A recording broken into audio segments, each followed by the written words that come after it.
I'm serious. This one time racism saved my life, man. I was on a plane.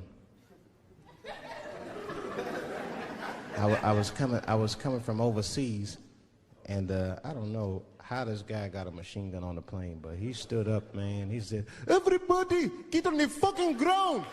Nobody look at my face." I started freaking out. Because he was Chinese, I was like, why is he talking like that? He was screaming and crying. I was the only brother on the plane. Well, I thought I was the only brother. I looked over, there was one other black dude. He was from Nigeria. I looked over at him, he was looking right in my face, man. He didn't say 2 words to me, he just looked at me, he was like...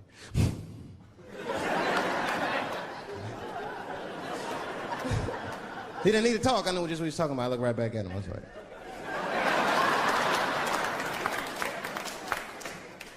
Some white dudes on the front of the plane seen us, they were like, oh my God. I think those black guys are gonna try to save us.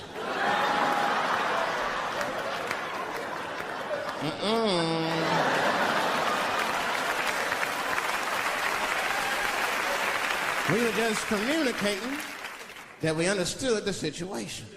We were both seeing the same thing. What we understood was simple. Terrorists don't take black hostages.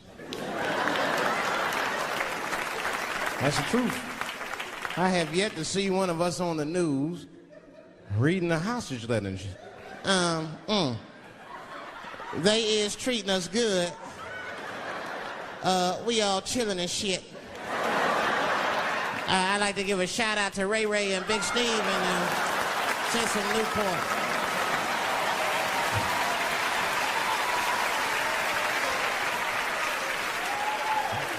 You're not gonna see it.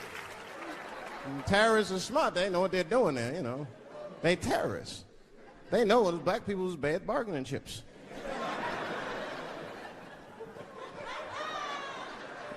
They called the White House. Hello? We have got 5 black... Hello?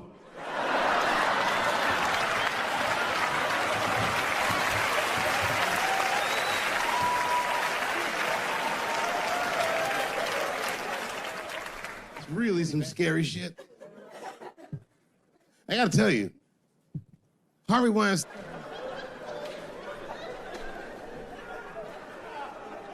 You gotta make life interesting like that, because the shit is flimsy. Life is flimsy. You think you're gonna live forever, you ain't not gonna live forever. It's dangerous out here. We know what's going on. I travel now, you know. I used to think D.C. had the roughest ghettos in the country. Nah, nigga, I have seen some shit now. Oh, there's some rough areas outside of D.C. Yeah, everybody should go to the ghetto. I was taken to the ghetto one time. That's the worst. When you get taken and you're not expecting to go. You know, usually you want to know when you go in the ghetto, like, I'm going to see some wild shit. I got to prepare myself. I'm going to see something crazy. When you're taken, it's different. I had a limousine driver. It was after a show. It was late at night. It was like 3 in the morning. I had a limousine driver. He was a nice guy talking to me and shit. Oh, hey, where you from, dog? D.C.? Word? That's a rough city, man. And his cell phone started ringing. Hold on 1 second. Hello? Oh, what's up, nigga? What? What the fuck? Slow down. What? What the fuck? No! No! No! Fuck that, nigga. Fuck it. I'm on my way.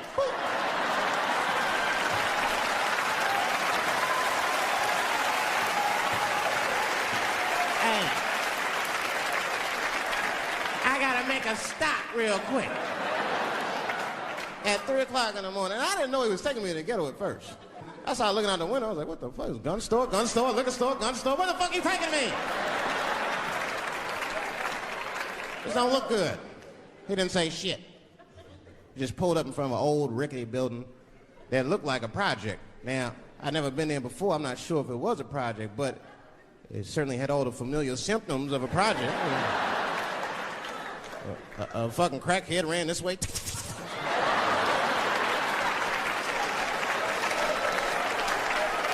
And then another one jumped out of a tree and shit. And I said, I'll be right back. and left me. Took the keys with him and just left me. At 3 o'clock in the morning, in front of a project, in a fucking limousine. This was not good. I was like, man, I gotta look around and see if I can see some landmarks and figure out where I'm at. Might have to escape on foot. Now, this is when I knew I was in a bad neighborhood. You only see this in the worst neighborhoods. Remember, it's 3 o'clock in the morning. It's 3 o'clock in the morning. I look out the window. It was a fucking baby standing on a corner. Look at this. And the baby didn't even look scared. He was just standing there.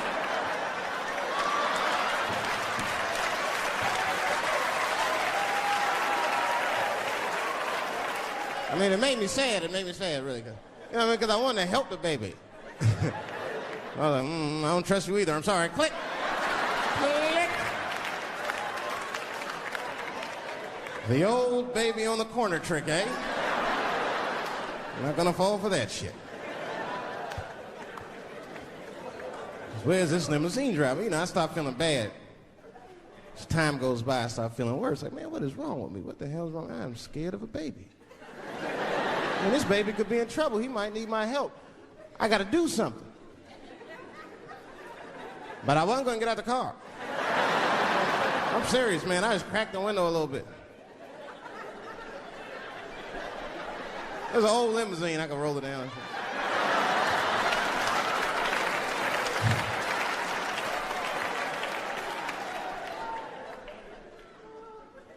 Hey, baby.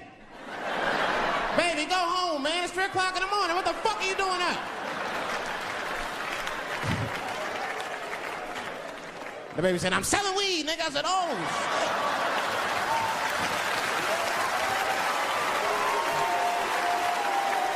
I wasn't expecting that. I'm serious. I had to buy 2 bags from him to calm my nerves. Let me get 2 corners. Got back in the car and rolled me a joint, man. So, that shit was scary, man. Every once in a while, like a crackhead would come up to the car and look in the window. It was like Jurassic Park, and should he be looking on the car? Hey, get out of here, cracky. That baby was still standing there, man. Then I started feeling bad again. Yeah, weed make you feel guilty sometimes, you know. Man, what is wrong with me, man? I have just bought weed from an infant. I can't condone this kind of behavior. What am I thinking? I can't let the fear ruin my morals. Gotta do something.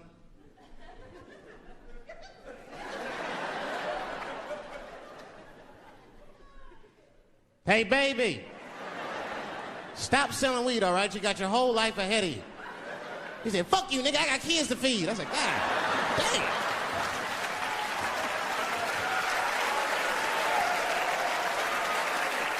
Sad. And just at that very moment, one of the crackheads was running across the street and got hit by a car. I know it was a hit and run. The police did it.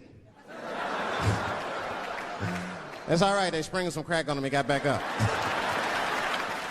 I almost protested the war in the beginning. Almost. Until I saw what happened to them Dixie chicks. I said, fuck that. If they'll do that to 3 white women, they will tear my black ass to pieces. I don't want to hear that shit. Yeah, man, they would. But I'm like, for real, why you care so much what the Dixie chicks say? It's not like they political scientists or nothing. They just bitches that can sing good. You know what I mean?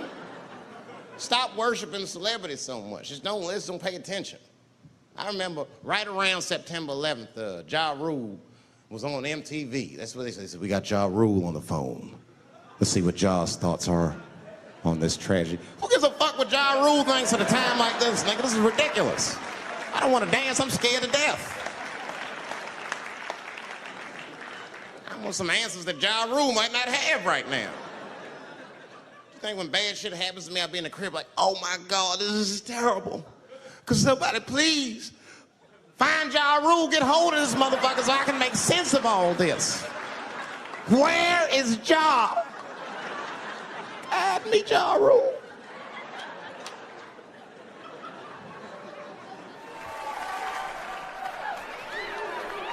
Yeah, I be seeing that kind of shit, man. It's what it is. They use the TV to program us from a young age. You ever watch like a cartoon that you used to watch when you were little as an adult?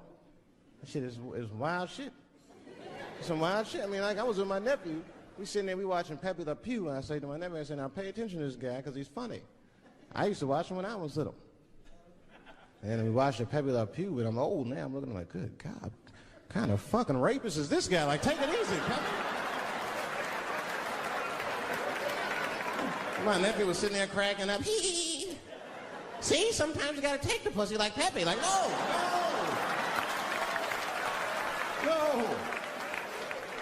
I had to turn the channel real quick. I turned on Sesame Street. I said, oh, Sesame Street. This is much better because now he'll learn how to count and spell. But now I'm watching it as an adult and I realize Sesame Street teaches kids other things. It teaches kids how to judge people and label people. That's right. They got a character on there named Oscar. They treat this guy like shit the entire show. They judge him right in his face. Oscar, you are so mean. Isn't it, kids? Yeah, Oscar. You're a grouch. It's like, bitch, I live in a fucking trash can. I'm the poorest motherfucker on Sesame Street. Nobody's helping me. Then you wonder why your kids grow up and step over homeless people. Get it together, grouch. Get a job, grouch. So don't even tell me how to get to Sesame Street. That is a terrible place. I wouldn't go there if I knew the way. Who would want to live in a neighborhood like that? Fucking 6-foot pigeons walking around. And an elephant that's a junkie. Hi, bird. Yeah, that's right, Snuffy. Hi, bird, I'm sick. I need some smack, bird. Then Cookie Monster with his eyes popping out his head, screaming, cookie, cookie, cookie, like, ugh. What kind of cookies are you talking about? Chocolate chips don't do that to people. And then they had the nerve to put a pimp on there. They didn't come out and say he's a pimp, but I know a pimp when I see one. They called him the Count. Had a cape and everything. You just see him pimping, bitch, where is my money? You've been late 4 times, I've been counting. How many times must I smack you before you act right? 1, 2 smacks.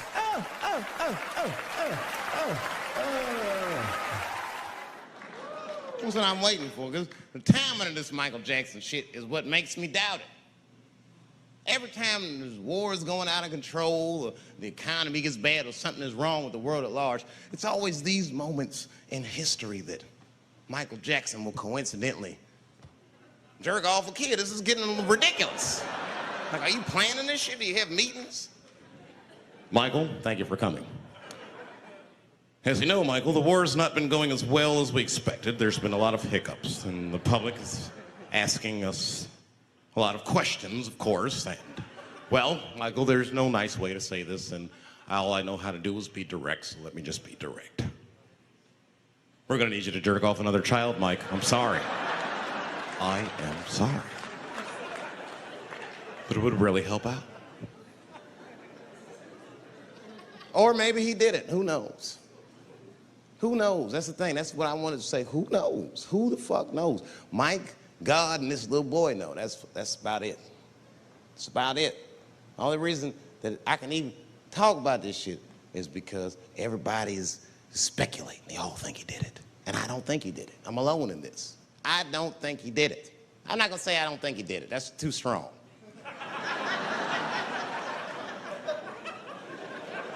Let me just say I am reserving judgment until all the facts come out. But so far from what I heard, I mean, the kid said he was dying of cancer. He was in Make-A-Wish Foundation. He claims he had 2 weeks to live, and it was his dying wish to meet Michael Jackson. Come on, man, give me a fucking break. This kid is 10 years old. He don't remember Thriller. The fuck you want to meet Michael Jackson for, honestly? I remember Thriller, and I just, like, kind of want to meet this nigga. Like, I wouldn't break an appointment to meet him. I'll put it that way. I'd have to already be free. That's ridiculous. It's like if I'm dying in 2 weeks and go, oh, mama, get me in a room with Chubby Chuckle. I wouldn't want to meet that motherfucker. My last 2 weeks. Why not Usher or somebody like this? So then the kid claims he goes to Michael's house. This is where it all gets crazy. He does everything you'd expect at Michael's house. They climbed trees and rode roller coasters and Ferris wheels. The chef made cookies, pies, and cakes. They was petting the monkey and the giraffe, sang songs, kid shit. And in the middle of all this childlike activity, for some reason, Mike pulled out some wine and some pills and sucked his kid's dick. Folks, it hurts me to say it. And the kid had the nerve to call that abuse. Motherfucker, that is a good host. God damn, what else do you want? What else do you want? I'm lucky to get a glass of grape drink at my friend's house. Let alone a roller coaster ride and my dick sucked. Mike must be confused, like I brought you in my house, I fed you, I sucked your dick, and this is how you repay me, motherfuckers? This was your wish, not mine. Thought you were dying in 2 weeks. What happened to that motherfucker? I've been in court for a year and a half. You get stronger every time I see you.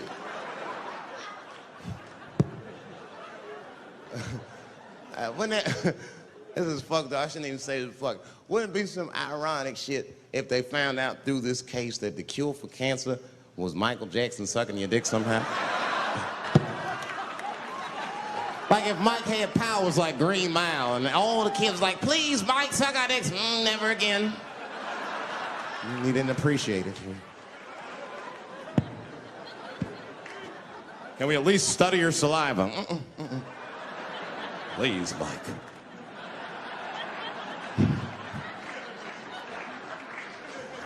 Oh, my God. But there's a more important reason that I would stop doing comedy right now. And this reason is the real reason that's been percolating, and it really is the crowd, not you. I'm talking about the crowd on the big stage. It's too hard to entertain a country whose ears are so brittle. Motherfuckers are so sensitive, the whole country is turned into bitch-ass niggas.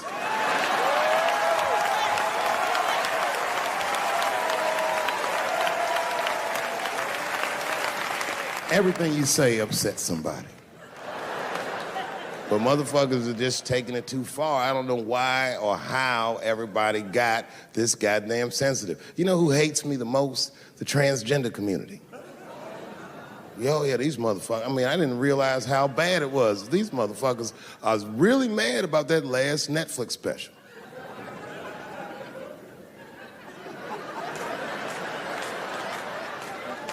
It's tough, man. I don't know what to do about it, because I like them. I always have.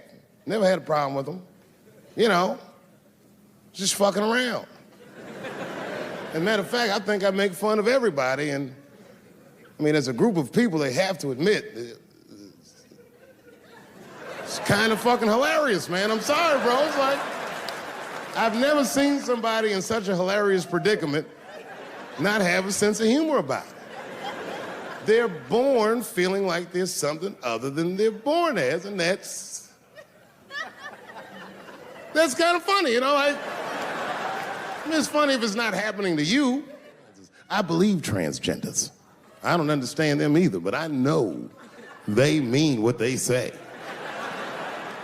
Them niggas cut their dicks off. That's all the proof I need. I've never seen somebody just throw their dick away. Don't need it.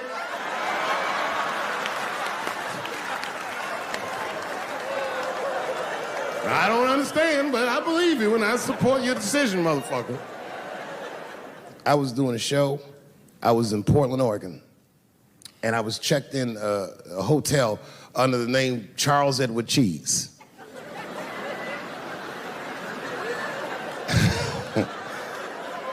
I came back to my room late at night,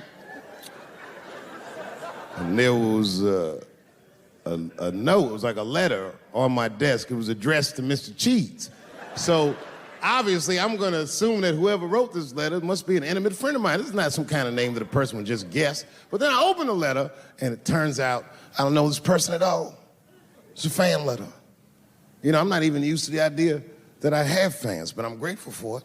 And I don't read those letters. Be nice if I did, but realistically, it's like, what am I, Santa Claus, nigga? I don't have time for this. Like, got shit I want to do. I'm trying to chill. Read all these dreams and wishes from strangers. But I read it. I'd already opened it. So I just read the whole letter. And you know what, man? Whoever wrote this letter truly loves me.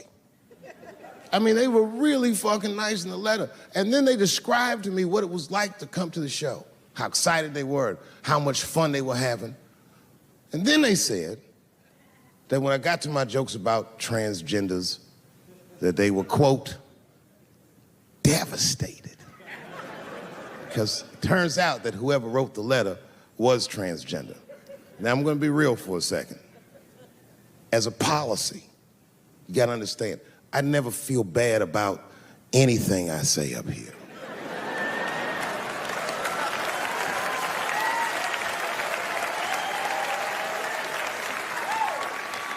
And I would never admit this to you if I hadn't locked your phones up. But it was the weirdest thing. Like, when I read this letter, this shit made me feel bad. I didn't feel bad about what I said, you understand? I felt bad that I made somebody else feel bad. To be honest, I don't even know what I said that upset that person. I have so many transgender jokes.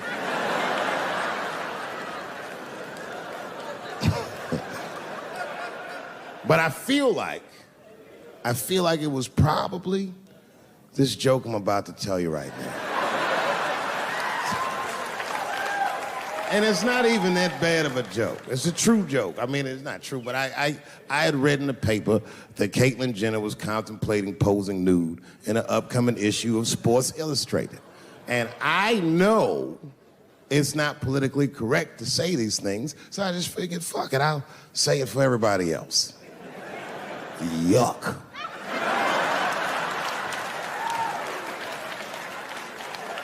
You know, sometimes I just want to read some stats. I don't know why you're gonna cram some man pussy in the middle of the sports page like this. I just didn't think that was the place for it. But I wasn't saying anything like Caitlyn Jenner's a bad person. I'm not mad at her for doing it. I'm not even mad at Sports Illustrated. If I'm mad at somebody, I'm probably just mad at myself. You understand? Because deep down, I know that I am not strong enough to not look at those pictures.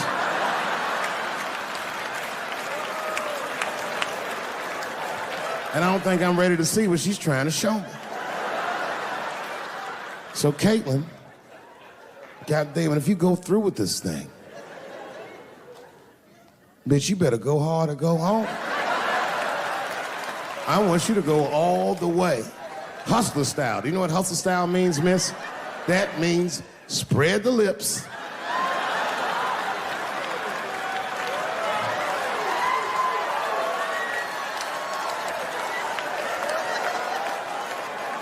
I hope she spreads her lips and there's an itty bitty dick inside. Ah! The show is behind the curtains.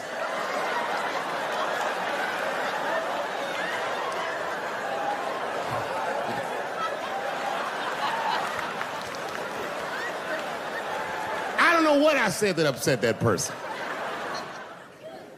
You know, I can remember when it all started. It was when I was doing Chappelle show. When I was doing Chappelle show, I used to do the show, and then on the weekends, I do like concerts and shit like that. So I'm doing a concert, and there was a couple in the front row, beautiful couple. The wife was obviously Asian. You could see it in her face.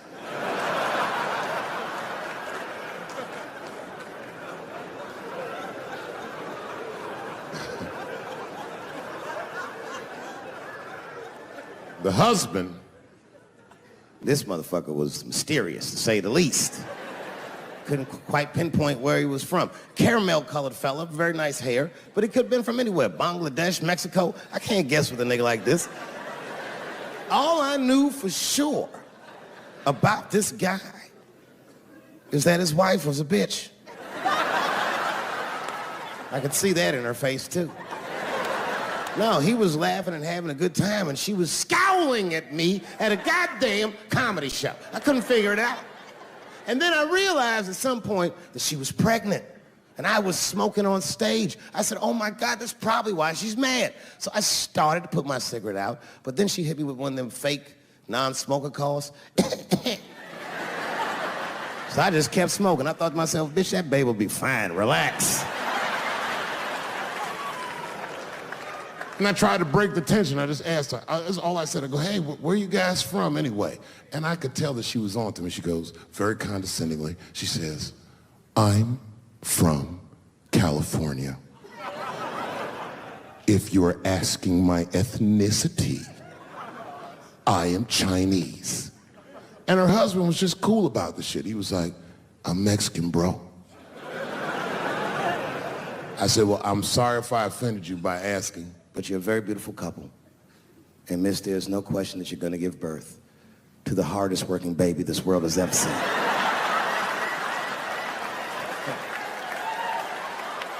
That's not a bad joke. She got very upset. She got up to leave immediately, but she didn't just leave. She had to take one last dig at me on the way out. I will never buy one of your fucking DVDs again, Dave Chappelle. I said, ma'am, with all due respect, Chinese people don't buy DVDs.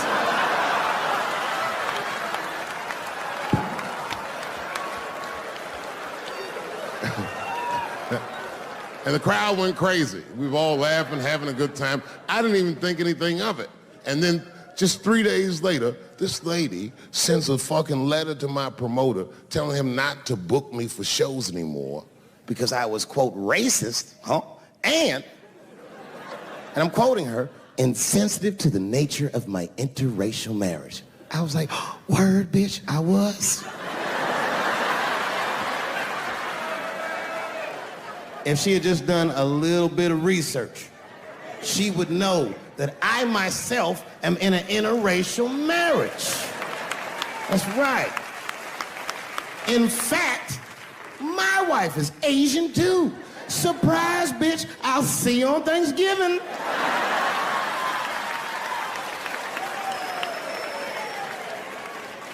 But my wife's not Chinese.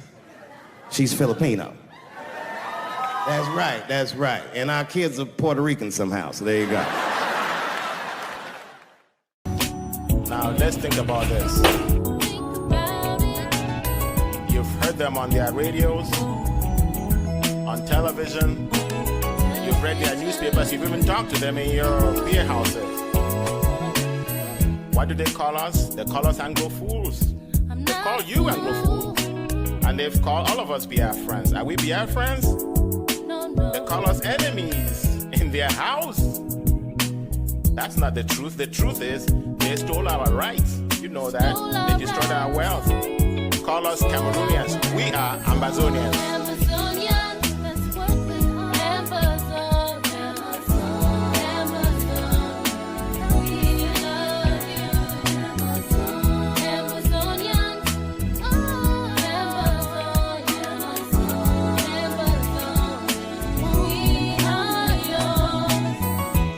Ambazonia is not a dream, it's a reality. And let's talk to Ambazonia. Ambazonia, you were lost and abused. Now you are found. We have found you. We pledge our lives to set you free, forever free. We won't let you down. And this is our promise to you. Nobody can ever take this promise away, and we will not budge one step back.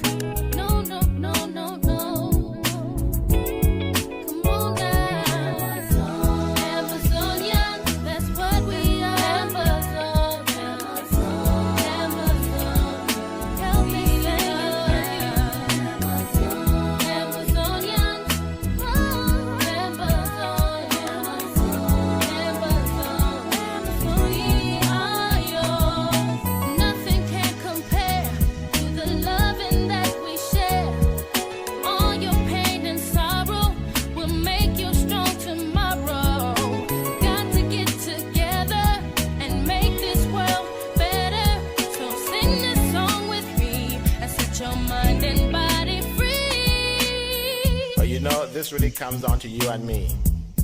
You have to join our pledge and play your part. It's my part and your part to make it.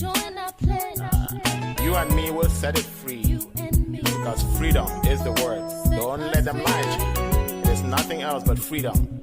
Freedom is our right, and in that right is our liberty.